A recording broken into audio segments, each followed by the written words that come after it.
at Dissect TV. Yes, this is still in the spirit of introducing to you our news team that we will be unveiling shortly later on this week. And today I am joined by Ngooco Maara, and we will be taking you through the dailies.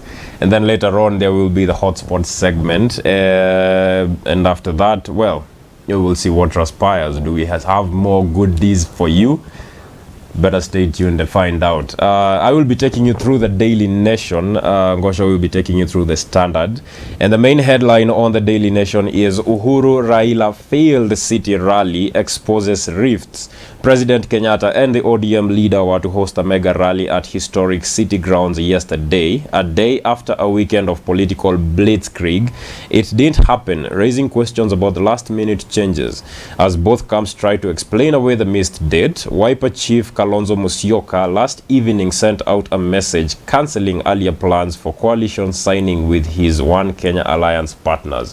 What is cooking? That is a story on page 4 and 5, and it is one we will be looking at in more detail. While in the Standard, the headline reads, "Parties in fight for seats as Azimio grows. All outfits backing Raila's presidency have their own coalition. Azimio has become a formidable campaign machine, but this has opened new rivalries over polls." The stories in page 6, 7, and 8, as it tends to explore on the parties that will be joining Azimio so that it can form a coalition. And more headlines. Mudavadi, clever leader or flagrant opportunist. Story on page 6, and it reads, "This land economist who also leads ANC knows how to remain politically relevant every 5 years and has bagged a fortune and a following. What does he know that the rest of us don't?" That is definitely a story that we'll have to be looking into on page 6, because we all want to know what we do not know about this leader. Yeah, and another story, part of the headlines on the Standard, is that, is there a possibility that elections hurt the economy every 5 years? Because according to the statistics on this page, 1.5% of economy in 2008 after poll violence, that was the growth, while the 2017 economy was affected by repeat presidential poll. That story is in page 4 and 5, and it's sort of an interest to most citizens, because it's like the more we approach the general elections, the more the prices of commodities go higher. Indeed, and this time round it is especially pitted against us. Everything is pitted against us, judging by the effect that the war between Russia and Ukraine will have on us. Couple that with the impact on the economy that COVID-19 had, and which we still haven't recovered from, plus the elections. We are headed to some tough economic times, but we do hope for the best. Now on page 12, CSS who quit for politics get huge send-off packs. At least 5 former cabinet secretaries and 3 principal secretaries will benefit from 67.2 million shillings in gratuity after resigning to get into politics. CSS Cecily Kariuki, Adam Mohamed, Raphael Tuju, Charles Keter, John Munez will each pocket 8.59 million as per their terms of service. That is a story on page 12. And on page 2 and 3, you could be flying a car around Nairobi by 2025. Forget the double-decker expressway that promises to eliminate traffic in Nairobi. Kenya Airways believes it could fly into a prosperous future with its electric vertical takeoff and landing aircraft. Nairobi seems to be headed for more prosperities. The green cities in the sun, I believe it is called. Yeah, and as people expect to fly cars in Nairobi, for those in Kerio, clashes continue. So far, 8 people have been killed. That story is on page 21. It is sad every time there are clashes. And innocent people lose their lives.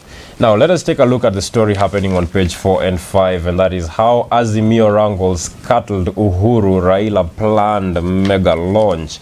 It reads, silent wars in the Azimio La Umoja train that Raila Odinga leads scuttled a mega rally that was planned to launch the coalition, even as the One Kenya Alliance Kalonzo Musyoka heads put off a planned event today to sign agreements among the constituent parties.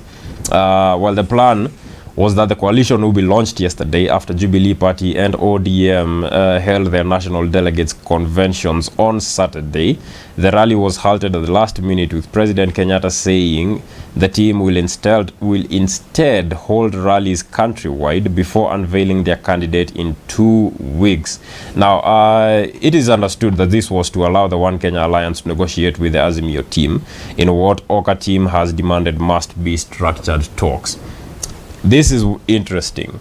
Mr. Musyoka wants the name of the Azimio alliance changed. He doesn't want it to be called Azimio. He wants it to be called Azimio One Kenya Alliance Coalition. And he has called for structured talks to be led by President Kenyatta. I am not sure if this would be possible. And if they do not agree to change the name of the coalition, then what will happen? Will he still join? Will he decide to walk away? Will he decide to run as an independent candidate? Will he join Kenya Kwanza? There are so many questions around the choices that Honorable Kalonzo Musyoka has and he is thinking about. And I'm sure that in time we will get to know all of them. Now that story continues in more detail on page 4 and 5 of the Daily Nation, and there are some pictures there of both teams, the Kenya Kwanza team and the Azimio la Umoja team, donning blue hats and well, their various other outfits. Yeah, and on to that story still, as for the Standard, them is that RAILA has got complex numbers. According to them, Jubilee Party is backed by 10 smaller outfits, all seeking room in Azimio. ODM, which is the Anchor Party, expects to produce the presidential candidate. Now the question remains, what will the other candidates, what will the other parties get? As for Oka Alliance, they are to sign an MOU today. Their aim is to join as one Anchor Party. The Sawa Party for Mukisa Kitui has put together 17 parties. They too want to join RAILA's big house. As much as these parties want to join, the question remains, when ODM produces the presidential candidate, what happens to the other parties coming on board? So it might be a tough time ahead for Azimio before they set all decisions together. It seems it will be a bumpy one. Yes, and we have been waiting to see one thing. It is the first time that such alliances are forming in Kenyan politics. I mean, previously there was the NASA alliance, but that one had one goal in mind. They were to propel Honorable Raila Odinga to presidency. But this time it seems that all these parties are coming together and they all want something out of the alliance. So the one thing we are waiting to see is, one, will the leaders of the alliances be able to balance themselves in such a way that everyone who is in the alliance gets something, or they feel like they've gotten what they deserve? Or will these alliances be unable to withstand the pressure and, well, break apart? Most likely in the end, I think they'll have to join, because according to the constitution, every presidential must gather, I think it's either 50% or 51% votes. So that's why, because I think this is the 4th time that they are forming their coalitions. It's like, come every general elections, it's not easy to win votes when you're just on your own party, but it's easier when you're in a coalition. So maybe that's why this time around they're formed. But no, this time it seems it's like minimal, tiny coalitions are coming together to form one major coalitions, because most of them are more of a party, like Oka. Oka is brought together by several parties. Yes, there is one. So it's like the mini coalitions are coming together now to form one coalition, which I don't know if they all agree together or they might agree to disagree. Yeah. Yes, and before we get to the hotspot segment, here is a question for you, our viewer. Could the forming of these alliances be shaping up, be as a response to the way the political landscape in Kenya is changing? Could the forming of these alliances be an indication that the political landscape in Kenya is changing? And is it changing at a citizen level, at the lowest, well, what they call the grassroots level? Now, on to pages 6 and 7. That is the story on Mudavadi, shrewd or an opportunist. Mudavadi has denied that exits from ANC by his former allies following his pact with Ruto are a sign of the death of the party. He says that the party is still alive, that is the ANC party. Wycliffe Musalia Mudavadi, the 61-year-old former vice president who joined politics at 33, revels in his love for football and often likens himself to Lionel Messi, the Argentinian star known for his swift passes and agility on the field. Well, the story continues, and he says joining Dr. Ruto was to forestall an impending betrayal, the same reasons he gave for starting One Kenya Alliance, as well as his presidential run in 2013 when he polled a mere 483,981 votes, coming a distant third. Now, it's a story with so many more details, and we will not be going into the details because of the time. But basically, Honorable Musalia Mudavadi says that he joined Dr. Ruto because there was an impending betrayal starting in the One Kenya Alliance. So he basically betrayed them before they could betray him. Seems so. He decided to be the initial betrayer. Yeah, and he continues to say, I am not a fool and I'm not about to have a leader imposed on us. We know it is at the ballot that the leader is elected. That is what he said last Friday when he hosted a group of Luya opinion leaders to explain his move to join Dr. Ruto. On President Kenyatta, he said Uhuru went to Sagana State Lodge and allocated himself the role of 20 million voters and picked for us a president. This is not acceptable. Well, the Sagana 3 meeting has not sat well with a lot of those who are not in the Azimio team, because they still persist that Honorable Raila Odinga is a state project and the president is forcing him on the citizens, which is something that they are trying so hard to fight against. Yeah, it was not received positively by all politicians. Mm-hmm. Yeah. Even those in the Azimio team? Some in the Azimio see it as, some also see it as if it's a project, mm-hmm. while some see it, he deserved it. Mm-hmm. Oh, well, we still are waiting to see some of the, what they call the aftershocks of that earthquake. And I do believe they are coming soon.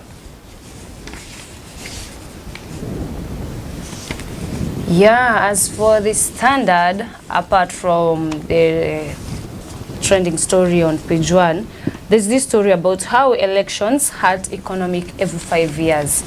According to them, it's that in Kenya, elections and investments are like oil and water. They don't mix.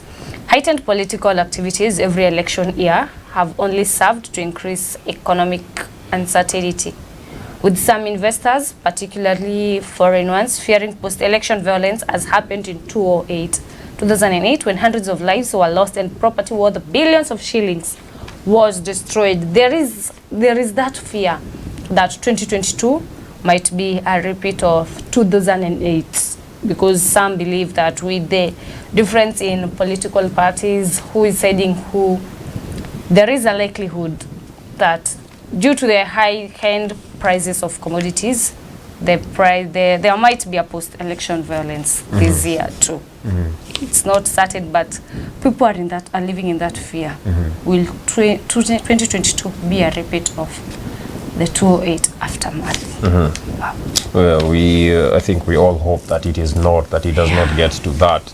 And there are certain bodies in the country that have been put in place to make sure that we do not ever fall back into the 207, 208 PEVs, and which is why even some of our leaders have been put to task because of some of the words that they have said, like Honorable Sabina Chege and also the Madoadoa comment that did not sit well with these bodies.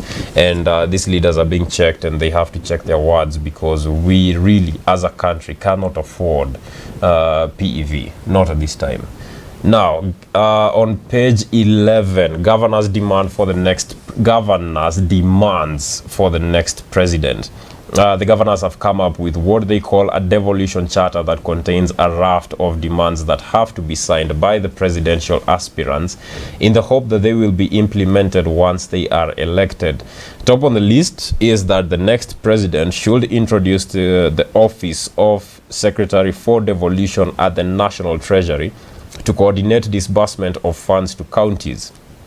The disbursement of funds has been counties' biggest nightmares, with the Treasury often ignoring the schedule as approved by the Senate, leading to delays that sometimes run into months. Oh, that sounds like a good thing. If we can get these funds where they are supposed to be in a very short time, then we will not be seeing some of the problems that we are seeing facing the counties. And aside from politics, the Kerio Valley clash continues. The story is evident in page 21, whereby residents in the Kerio Valley continue to live in fear each day after the killing of, so far, 8 residents have been killed. Among them, there were 2 children, aged 12 and 15, who it's reported that they were herding cattle when they were caught in the crossfire. It was survival, but according to the Elgeyo Marakwet and Baringo head, is that the children were not attacked in schools. They were out herding cattle. All those who were involved in the attack had guns.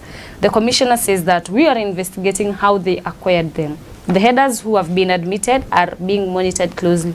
We are waiting for them to recover, when then we arrest.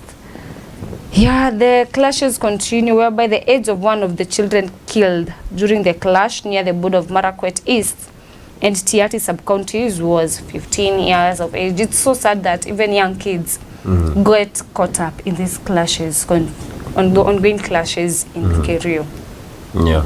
Yet they were peaceful and innocently hiding cattle out there. Yeah, it is sad, and that the stories about the insecurities in some parts of the country and the continued ongoing war between not exactly a war, but rather more conflict between the security forces and these bandits, and the results that they have, the impact that they have on the innocent and especially children. It comes as a very, very sad and shocking thing. On page 12 of the Daily Nation, Jubilee embraces small parties as the race to State House gathers pace. President Uhuru Kenyatta of Jubilee Party and ODM leader Raila Odinga are keen on building Azimio la Umoja into a mega coalition that brings together many other parties. Apart from propelling Mr. Odinga to State House, the two have said the alliance building is aimed at uniting the country.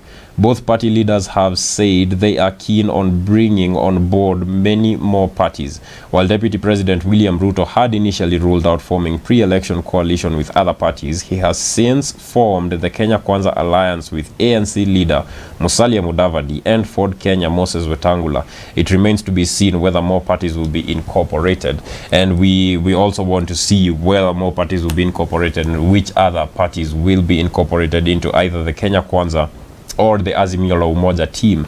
And I'm not sure if forming these alliances is the best thing or if it guarantees success, because in the previous elections there was NASA, which was a mega alliance, and it failed to propel Honorable Raila Odinga into State House, which was instead taken by Uhuru Kenyatta and the Deputy President William Ruto, who were not exactly in an alliance but rather in the Jubilee Party. Yeah, but Jubilee Party, I guess it comprises TNA and the Ruto's party. Yeah, UDP. Yeah, merged to form URP, Jubilee. sorry. Yeah. Well, again, we do still waiting to see if these alliances will be what they are being touted as being.